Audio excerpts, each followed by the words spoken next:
Então, a respeito de mediunidade, nós vamos voltar ainda. Eu quis voltar um pouco sobre a mediunidade, porque na última aula, né, tivemos pessoas que iam por causa da mediunidade, né? Mediunidade por filhos e tal, né? E esse tema de mediunidade sempre vai voltar a falar alguma coisa assim. Quando tiver alguma coisa novidade, a gente volta a falar. Essa aula a gente já teve o ano passado, inclusive. Mas é sempre renovar e ver. Assim como nós vamos falar de espírito também, e sobre alguma coisa sobre passe também, que eu quero passar para vocês, tá? E hoje nós vamos falar então sobre a influência do espiritismo no progresso e a necessidade da vida social. Nesta aula, que é a influência do espiritismo no progresso, quando eu olhei esse título, eu pensei assim, o espiritismo pode influenciar no progresso da humanidade? Pode.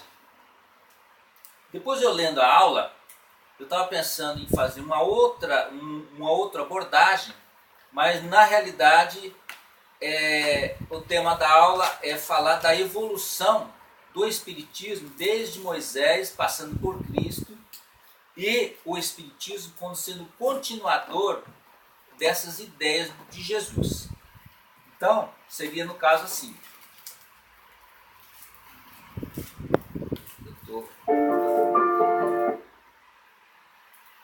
Eu acho que eu estou na... Deixa eu voltar aqui.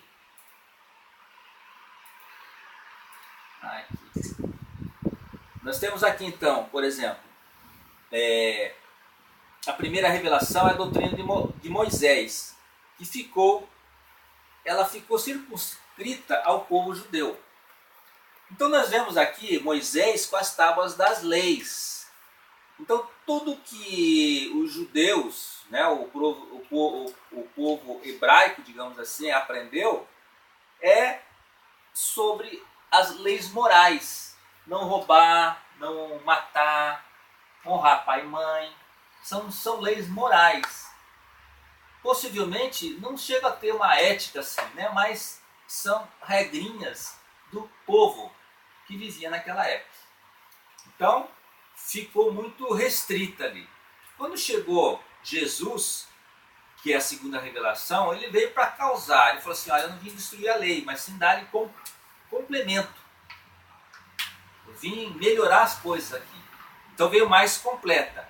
E se espalhou pela terra, através do cristianismo. Mas não converteu a todos. Tanto é que a maioria do pessoal ainda não é cristão. Né? Temos os muçulmanos, temos aqui os chineses, aqui, que ainda não são totalmente cristãos. Então, Jesus falou, eu vou-me embora, mas vou... Ele prometeu alguma coisa, prometeu o Consolador prometido. Então o Espiritismo veio aqui com uma terceira revelação. Qual é a função do Espiritismo? É consolar, esclarecer, dar continuidade ao que Jesus deixou e também dar digamos assim, um impulso para a humanidade.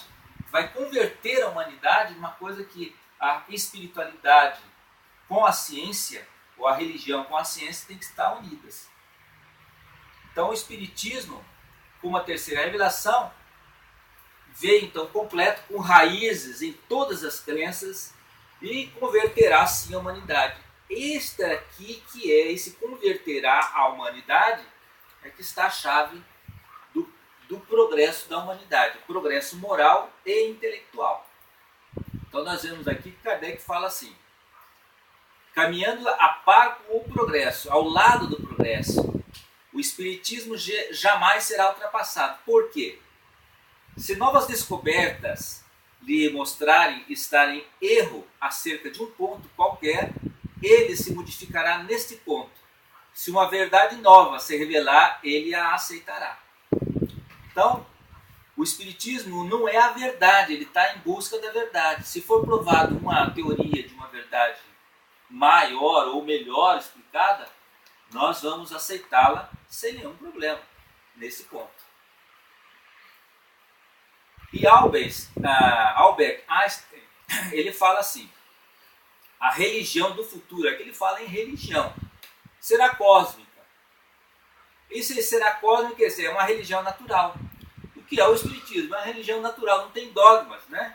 Então transcenderá um Deus pessoal. O Deus não é o Deus do católico, Deus do evangélico, Deus do espírita, Deus do muçulmano. É o Deus cósmico, é o Deus para um só. Então aí vai evitar o quê? Os dogmas e a teologia. Influência do Espiritismo no progresso.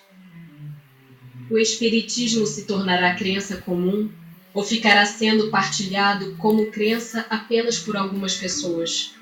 Certamente que se tornará crença geral e marcará nova era na história da humanidade, porque está na natureza e chegou o tempo em que ocupará lugar entre os conhecimentos humanos. Terá, no entanto, que sustentar grandes lutas, mais contra o interesse do que contra a convicção. Porque não há como dissimular a existência de pessoas interessadas em combatê-lo, umas por amor próprio, outras por causas inteiramente materiais. Porém, como virão a ficar isolados, seus contraditores se sentirão forçados a pensar como os demais, sob pena de se tornarem ridículos. De que maneira pode o Espiritismo contribuir para o progresso? Destruindo o materialismo, que é uma das chagas da sociedade, ele faz que os homens compreendam onde se encontram seus verdadeiros interesses. Deixando a vida futura de estar velada pela dúvida, o homem perceberá melhor que, por meio do presente, lhe é dado preparar o seu futuro. Abolindo os prejuízos de seitas, castas e cores, ensina aos homens a grande solidariedade que os há de unir como irmãos. Não será de temer que o Espiritismo não consiga triunfar da negligência dos homens e do seu apego às coisas materiais? Conhece bem poucos homens que imaginem que uma causa qualquer os possa transformar como que por encanto. As ideias só pouco a pouco se modificam, conforme os indivíduos. E preciso é que algumas gerações passem para que se apaguem totalmente os vestígios dos velhos hábitos. A transformação, pois, somente com o tempo, gradual e progressivamente se pode operar. Para cada geração, uma parte do véu se dissipa. O Espiritismo vem rasgá-lo de alto a baixo. Entretanto, conseguisse ele unicamente corrigir no homem um único defeito que fosse, e já o haveria forçado a dar um passo. Ter-lhe-ia feito só com isso grande bem, pois esse primeiro passo lhe facilitará os outros. Por que não ensinaram os espíritos em todos os tempos o que ensinam hoje? Não ensinais às crianças o que ensinais aos adultos, e não dás ao recém-nascido um alimento que ele não possa digerir. Cada coisa tem seu tempo. Eles ensinaram muitas coisas que os homens não compreenderam ou adulteraram, mas que podem compreender agora. Com seus ensinos, embora incompletos, prepararam o terreno para receber a semente que vai frutificar. Visto que o Espiritismo tem que marcar um progresso da humanidade, por que não apressam os espíritos esse progresso por meio de manifestações tão generalizadas e patentes que a convicção penetre até nos mais incrédulos? Desejarias milagres, mas Deus os espalha a mãos cheias diante dos vossos passos. E, no entanto, ainda há homens que o negam. Conseguiu, porventura, o próprio Cristo convencer os seus contemporâneos mediante os prodígios que operou? Não conheceis presentemente alguns que negam os fatos mais patentes ocorridos às suas vistas? Não há os que dizem que não acreditariam, mesmo que vissem? Não. Não é por meio de prodígios que Deus quer encaminhar os homens. Em sua bondade, Ele lhes deixa o mérito de se convencerem pela razão.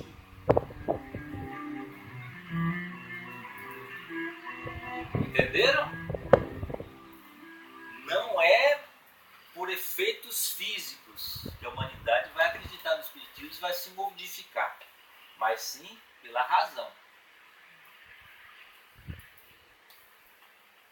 Então, quanto ao futuro do espiritismo, eles são unânimes, né? O seu triunfo próximo. Não interessa o obstáculo que se crie. Então, com essa previsão, primeiramente porque a sua propagação é obra pessoal deles, dos espíritos. Eles sabem o momento certo e onde agir. E aonde agir, como agir. Por mais que a gente fale assim, vamos divulgar o espiritismo e tal, sempre a espiritualidade vai agir de uma maneira onde que a espiritualidade vai se tomar sendo presente. Não existe espiritismo na China, não existe espiritismo no Japão, ainda de uma maneira muito forte, como existe no Brasil. Mas existem fenômenos totalmente espirituais, onde que sim existe uma espiritualidade, existe um espírito, existe inteligência do outro lado. Como é que nós podemos lidar com isso? Então, num momento propício, tudo isso vai ser revelado. Então, essa previsão, né, primeiramente porque a sua propagação é obra do pessoal deles, como eu falei, concorrendo para o movimento ou dirigindo-os, eles naturalmente sabem o que devem fazer no momento certo, né? Em segundo lugar, basta eles entrever um período de curta duração, vem nesse período ao longo do caminho os poderosos auxiliadores de que Deus lhes suscita e que não turbarão a manifestar-se. Irão vir espíritos especiais para desenvolver esta situação. Então, nossas crianças têm que ser educadas de uma maneira muito bacana sobre a espiritualidade, sobre a criatura de Deus, sobre o bom comportamento, de acordo com o Evangelho de Jesus. Tá? Isso daqui é uma coisa muito importante. E é um vídeo feito, assim, digamos assim, não com uma resolução muito boa, mas foi um dos melhores vídeos que eu vi até agora, feito pela FAEL, né? A Fundação André Luiz, cidade de São Paulo. Novos tempos, ei-los aí chegados. Forjados no ápice da vaidade e egoísmo humanos, nascidos da lama das guerras fratricidas do século passado, no rastro das revoluções de corações e mentes. Novos tempos, sim, representados nas crianças que nascem sorrindo, nos seres que vão embora dormindo, tempos que oferecem uma nova plantação aos semeadores. Como disse Allan Kardec em O que é o Espiritismo, tempos em que a união de pensamentos em torno da solidariedade e fraternidade universais podem promover uma evolução moral dos indivíduos. Eis um momento mágico em que a verdade dos espíritos bate em todas as portas, não como uma instituição, não como um dogma, muito menos uma religião tradicional. Foi Kardec mesmo quem apressou-se a dizer que aquela doutrina que estava sendo decodificada no fervor científico do século XIX seria infinita e eterna. Eterno Espiritismo, mutável e progressista para se adequar à sociedade de todos os tempos, mas sempre ciência de observação, doutrina filosófica de vida e uma nova forma de religar o homem a Deus. Consequências religiosas que nascem longe dos erros do passado, com tantas e tantas lições expiatórias. Eis o Espiritismo, então, renovando seu tempo, sem precisar ser o fim em si mesmo, mas apenas o meio. E como o meio é a mensagem, ela propagada não através dos métodos tradicionais que outrora ergueram as bandeiras de verdades e mentiras incompletas, mas sim através dos homens e suas vidas transformadas. O homem, o tempo, o espírito. O verdadeiro espírita é aquele que pratica a reforma íntima e então ilumina o mundo ao seu redor. Não impõe sua crença, não divide o mundo entre nós e eles. Vive de fé raciocinada, de amor e caridade. Impregna seu trabalho com essa verdade e escreve as linhas da história do novo homem. O desafio que se impõe é grande. Eis a flotilha e os corajosos remadores que não conhecem o oceano à frente, mas são os pioneiros que anseiam por descobrir, no erro e no acerto, como será o mundo regenerado que bate à nossa porta. Usam câmeras, microfones, palavras, suor e lágrimas. Antes de ser um audiovisual espírita, que se forma e esbarra na fraqueza dos adjetivos limitadores, que seja então o espírita no audiovisual. O espírita de verdade, capaz de impregnar sua arte eterna, de navegar em todos os mares, de falar todas as línguas, contar todas as histórias, cantar todas as músicas e, enfim, imaginar e criar um mundo melhor dentro de si e à sua volta, anunciando-o, então, com humildade e alegria. Parabéns à Fundação Espírita André Luiz pelo trabalho de amor que realiza. Que seja ele sempre uma semente diária na proclamação desses novos tempos, desta nova história cujo protagonista é um só. Em nome de Deus. Wagner de Assis. Bonito, né? Então, a nossa necessidade do progresso vai depender de nós mesmos. Como é que nós vamos elevar o progresso se nós não temos conhecimento? Então, a doutrina espírita ela faz-nos ter conhecimento, conhecer do que é feito as coisas, como que nós podemos melhorar. E para melhorar o mundo, nós temos que melhorar a nós. Como é que nós vamos querer que o outro melhore? Você tem que ser melhor. Eu estou vendo que você está fazendo errado. Você fez isso errado. É fácil falar isso, né? O duro é quando você começa a escutar, você tem que melhorar. E geralmente nós espíritas temos que nos policiar, porque eles vão nos cobrar mais, porque nós somos espíritas. Mas você, espírita, fez isso, não é, Célia? Você, Célia, você estuda espiritismo e você fez isso. Nós somos humanos, nós erramos. Mas nós só temos que aprender a baixar a bola e começar tudo de novo. Porque como diz Chico Xavier, o que passou eu não posso voltar atrás. Se eu ofendi você há 2 dias atrás, eu não posso voltar atrás. Mas hoje eu posso me recompor. E posso terminar esta semana sendo teu amigo, te dando um abraço, nos ajudando, nos melhorando e caminhando junto. Esse é o progresso. Todas as nossas dificuldades que nós passamos o ano passado, no começo do ano, quantas dificuldades que nós tivemos, quantas coisas que nós tivemos que superar. Hoje nós somos melhores do que nós fomos no começo do ano. Hoje nós estamos bem melhores, com condições melhores de ajudar mais pessoas do que nós fomos, do que nós tivemos. Então, para o Espiritismo não é o que eu fui no passado, não é aquele vídeo, não, o que fui? Fui rainha, eu fui isso, fui aquilo, não interessa o que se foi no passado. É a mesma coisa que se pegar o computador. O que esse computador hoje é o Itiban, é 2014. Você é a tecnologia de 2014. O que você foi no passado, em 2000, no século passado, era inferior, era uma tecnologia inferior. É isso que eu sempre falo, já falei isso aqui. Vocês comprariam um computador de 2000 ou de 2014?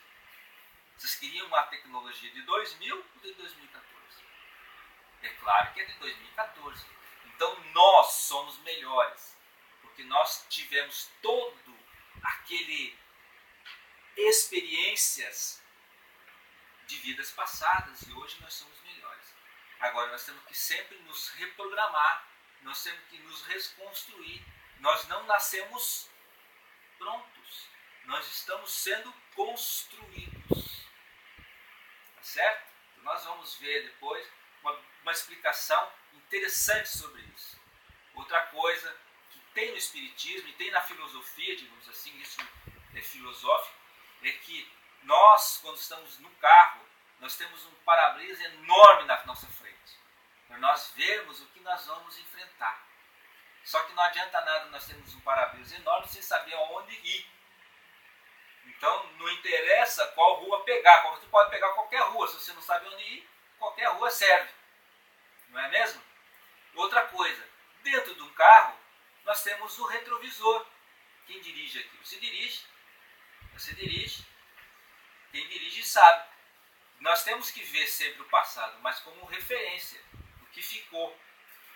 Mas nós temos que ver na nossa frente aonde que nós vamos, e como nós vamos e para onde vamos. Nós temos que nos melhorar. Tá certo? Vamos ver isso melhor, porque agora nós vamos passar na necessidade da vida social. Nós não fomos feitos para viver sozinhos. A nossa felicidade não é viver sozinho. Muitas pessoas falam assim, eu sou melhor sozinho do que mal acompanhado, é isso? Já ouviram falar isso? Mas você nunca é feliz sozinho. Talvez você passe por momentos sozinho, mas nós nunca vamos ser sozinhos, com a felicidade sozinhos. Nós fomos criados para ser sociáveis. Então uma igreja não se faz sozinha. Um time de futebol não se faz sozinho. Uma fábrica não se faz sozinho. A nossa proposta do Espiritismo, nós não fazemos sozinhos, nós sempre fazemos com pessoas. Nós não vamos dar uma palestra sozinho. Nós precisamos contribuir, nós vamos ter que o quê? Repassar essas experiências. Então, sociabilidade é uma lei da natureza, isso é natural. É natural. E que o homem não pode se esquivar sem prejudicar-se, pois é por meio do relacionamento entre seus semelhantes que ele se desenvolve as suas potencialidades. Nós vamos, o que é? Potencializando as nossas relações interpessoais. Nós vamos nos conhecendo. É diferente, né, você entrar aqui pela primeira vez, isso aqui, a pessoa que entra pela primeira vez, ela tem uma noção diferente do nosso grupo, né? Aquele grupo está, aquele grupo não sei o que e tal. Quando vai passando os tempos, aquele grupo, eu pensei que era assim, mas não era bem assim. Quer dizer, você vai conhecendo as pessoas, não é um casalzinho de namorado, vai tendo aquele namoro, tudo é maravilhoso, tudo é bacana. Quando se entra dentro de casa, aquela relação interpessoal aí começa a complicar. É a toalha molhada na cama, é a cueca jogada no banheiro, e assim vai. Não abaixa o vaso. Então aí o que é? Nós vamos aprendendo. Então Deus, vamos colocar aqui mais. Deus deu a fala e outras faculdades para que através da vida e sociedade pudesse evoluir. O isolamento priva o homem das relações sociais que lhe garantem o progresso. Por isso que nós temos uma boca para falar e duas para ouvir. Duas orelhas, não duas bocas. Uma boca para falar e duas orelhas para ouvir. Olha, dizer, todo mundo quis te corrigir, mas ninguém se atreveu. Não, eu fiquei esperando, mas ela foi mais Eu tô tentando acordar. né? Então, o que nós temos? Relações pessoais, sociais. E Jesus é muito claro nisso. Se você quer viver bem, faça as outras felizes. Se você quiser felicidade para você, faça todo mundo feliz. Se está todo mundo feliz, você também está feliz. Essa é a relação interpessoal que Jesus nos traz. E que as pessoas não entenderam até hoje. Nós temos livros, quilômetros